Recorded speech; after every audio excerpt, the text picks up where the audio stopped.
Chairman joint chiefs of staff committee general Sahir Shamshad Mirza ने आगाह किया है कि पाक भारत फौजें 22 अप्रैल से पहले की पोजीशन पर वापस आ गई हैं। मुस्तकबिल में कशीदगी हो सकती है। माजी में कशीदगी सिर्फ इलाकों तक महदूद रहती थी। इस बार भारत ने पहले शहरों, फिर सरहद और LOC पर जारियत की। पाकिस्तान ने पहलगाम की आज़ादाना तहकीकात की पेशकश की, उसके बावजूद भी भारत ने हमला किया।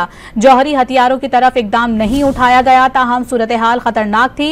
वो रॉयटर्स को इंटरव्यू दे रहे थे। And this was, I would say, an escalation, an escalatory war, which has downgraded or which has lowered the threshold. And when I say it has lowered the threshold, previously, we used to be confined to the disputed territory. This time it has been in the international border. And now in the future even, it will not be restricted to the disputed territory. It would come down to whole of India and whole of Pakistan. Rather, the cities were targeted first and the international border and the line of control were targeted later. So this is a very dangerous trend.